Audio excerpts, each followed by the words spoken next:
Well, good evening, everybody, and welcome back to Strongman Personal Finance. We have a sponsored video. That's right. A very attractive, handsome Giga Chad man sent me 50 US dollars. And because he did that and he requested that I look at a specific company, I am now making this video. And if you want a sponsored video, if you would like me to cover whatever topic you want, you send me $50 and I'll do it. Unless it's totally clownish and obnoxious, it'll get me banned from YouTube. See the pinned comment below. It's $50 or $45 for members, channel members. And you should definitely do it because I need money. Thank you. Anyway, in this video, we're going to cover Rimini Street stock, which I have never heard of until this guy told me to look over it. So we're going to go check it out. Rimini Street. Here it is, Rimini Street. Let's make sure we're sharing. I have a deep paranoia that I'm not sharing. All right. Rimini Street Incorporated. And yes, I have chewing tobacco in my mouth because I indulge every couple of months, but usually I stick with these, okay, because I don't want to die. All right, so ticker symbol RMNI, and it's got a $428 million market cap. It's a penny stock, oh, by the way. If it's below $5, it's a penny stock. It's got trailing revenue of $427 million. So it's literally trading at a price to sales of 1 for a software company. Negative net income, a PE ratio of not applicable, and a forward PE of 12. Okay. Forward PE of 12. Now let's look at the stock price performance. So year to date, it's up 75%. In 1 year, it's up 150%. And over the past 5 years, it's up 45%. So it went absolutely ballistic during the clown market, which a lot of stocks did.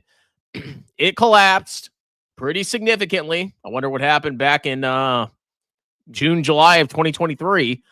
It bottomed out around October 2024, and it's been cooking ever since. So are we going to make money? Well, let's see what they do. Rimini Street Incorporated provides enterprise software products, services, and support. The company engages in the provision of support services for Oracle and SAP. You ever hear of Oracle before? SAP, I don't like SAP. And I'm actually learning NetSuite at my job. Wonderful. New software right before I leave. It also provides Rimini One, an outsourcing option that offers a set of unified integrated services to run, manage, support, customize, configure, connect, protect, monitor, and optimize its clients' application database and technology enterprise software.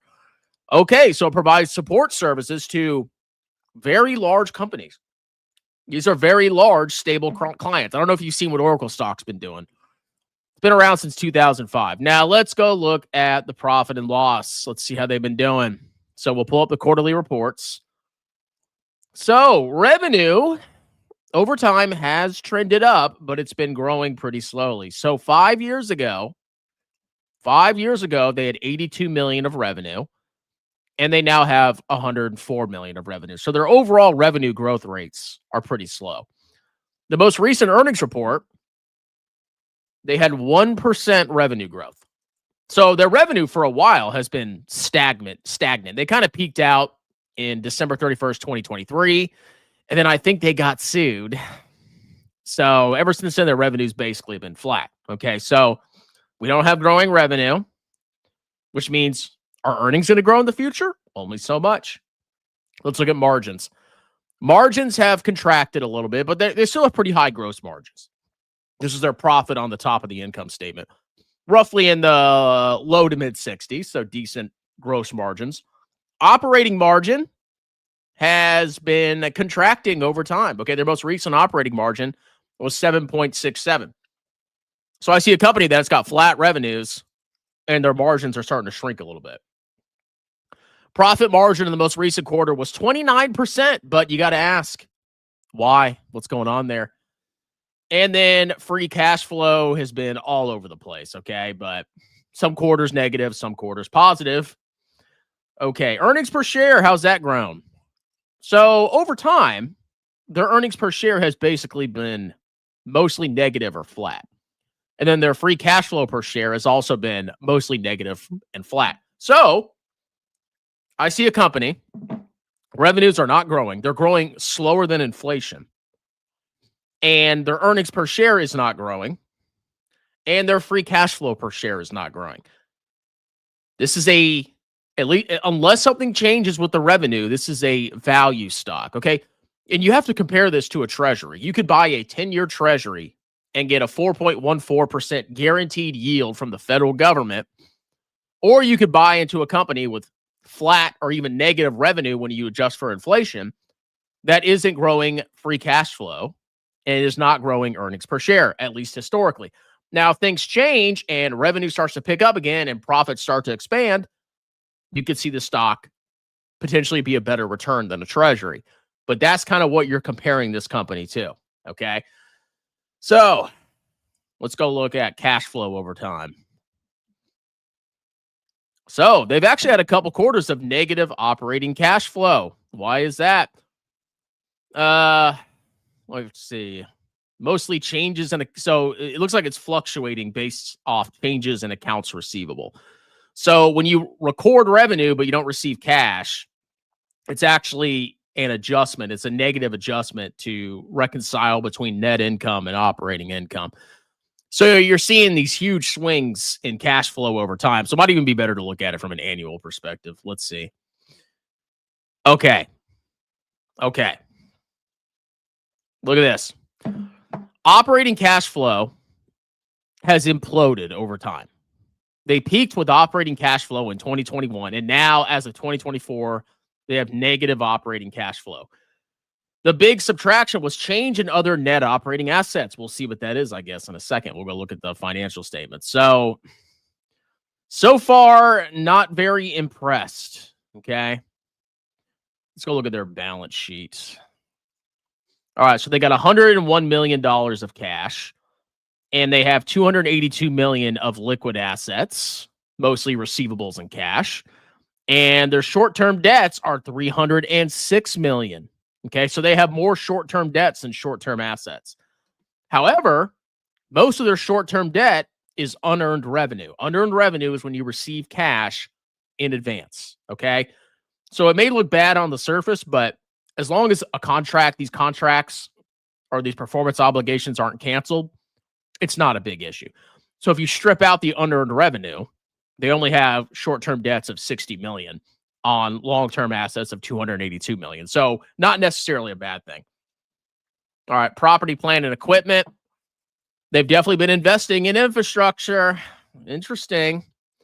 They got some deferred tax assets. These are tax savings they think they're going to get in the future. Long-term deferred charges. I guess these are just long-term expenses. And let's see. Let's look at their debt. They got long-term debt of $75 million. So let's go back and look at their assets. They actually have a decent amount of debt relative to their long-term tangible assets. They have property, plant, and equipment of $32 million. And they have long-term debt of $75 million. And then long-term unearned revenue of $21 million. Now, I'm not seeing a huge growth in long-term unearned revenue. So that could be an indication of like the company generating a bunch of new contracts and they received cash in advance potentially. But I don't really see that, at least recently. All right. So historically, this company cumulatively throughout its company's life, it has never turned, it's had more losses than profits. Cumulatively, this company has suffered $204 million of losses. And they've done like token buybacks. But basically, the company has survived based off issuing capital. So there's a lot of concerning things here. So the liquidity of the balance sheet isn't that bad if you factor in the unearned revenue. The cash flow is not looking good. Okay, that's a concerning amount of cash flow. Maybe the negative cash flow was from a settlement. That could be what it is because I saw they got sued by Oracle, who they're providing services to. Maybe they had to pay a freaking huge settlement to Oracle, and that's why they have negative cash flow. I don't know. Well, I guess we'll see. But that's just a concerning trend. And you throw on top flat revenue. I don't know. I mean, what's the bull case? Are they reorganizing? Are they? Oh, here we go. Look at this. Legal settlements. Look at this. So They've been getting plundered with legal settlements. Every freaking year, they're paying legal settlements. Okay, look at this.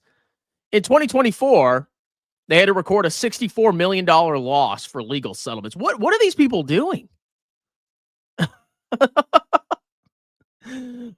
What? All right, so I use ChatGPT to kind of give me like a rundown.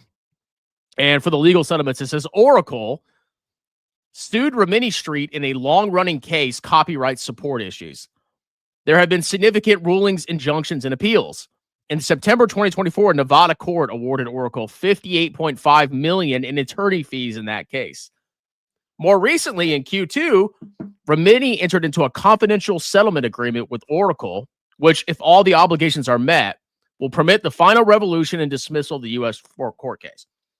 All right, so the legal settlement could potentially be in the past, but it makes you question, like, what the heck's the management doing? Like, why is this happening? Are they dirty? Can you trust them? A little concerning. All right, so here's the website. So we got Mr. Hubert Sang here, the CIO. What do? They reduce software support costs. They avoid low ROI upgrades and migrations.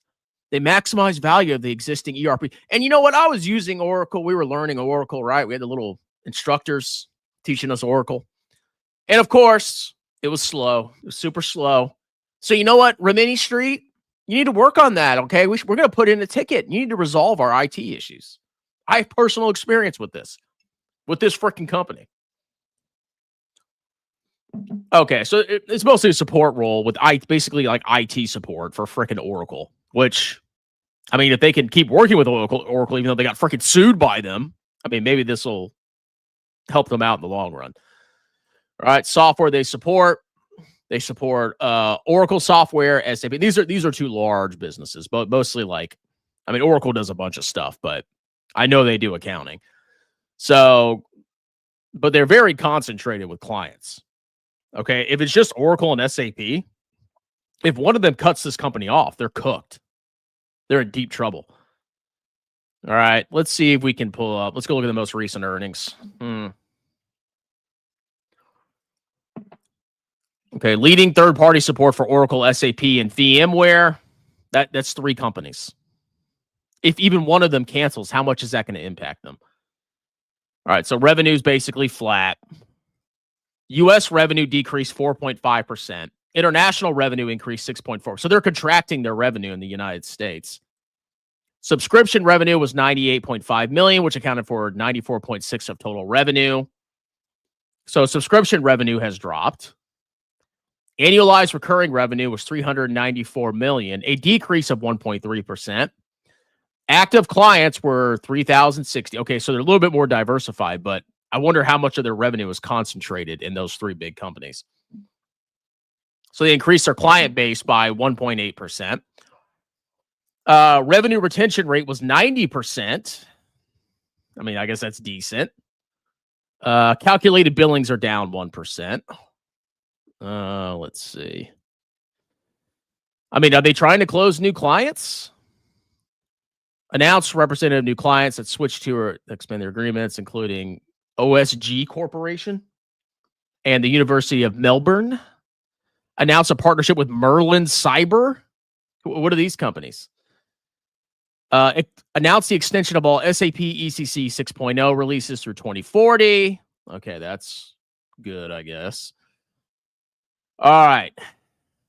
Let's see. Have they accrued a legal summary? Sorry, somebody's calling me.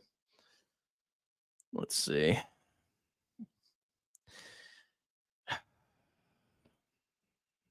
Deferred contract costs. Trying to think if there's anything crazy on the balance. Let's see how much they've been spending on freaking settlements. Look at that. They're just getting cooked. They're getting cooked by freaking settlements. Crazy. I don't know, man. Revenue's flat. They're getting sued by probably one of their largest clients. Their earnings are not growing. I mean, maybe the stock's running up because litigation is coming to an end, hopefully. But even then, I mean, they're not growing revenues. They're barely growing clients. Like, what's the bull case? What's the long-term growth story? That's what I would ask about this company. That's pretty concerning to me. I mean, a company that's getting freaking sued all the time and paying $36 million settlements, that doesn't seem that good. All right, so that was Rimini. All right, let's go ahead and do some comments here. What do you think of Pete Hegseth getting rid of Amerifats, being in the military? Nothing wrong with that. Is this stock Warren Buffett guaranteed? Oh, 100%. Make our military great again. Headset retiring strongman. Mint Hegseth ban. Autocorrect. Hegseth would love me. We'd be besties. Monster, how about you invest in strongman members? That's right. I only answer member comments. You don't like it? Sue me. If you want your comment to be seen, stop thinking. Do it now. Welcome to the Ryu. After 2 marriages, most men have 1 or more. Some don't have the wealth strongman is built. That's right. I am a total Chad. All right, guys, I'm sorry. I keep getting a freaking phone call. I've got to answer this. But thank you for tuning in. This was a sponsored video. Please send me $50 if you want a sponsored video. $45 if you're a member. And we'll see you in the next video.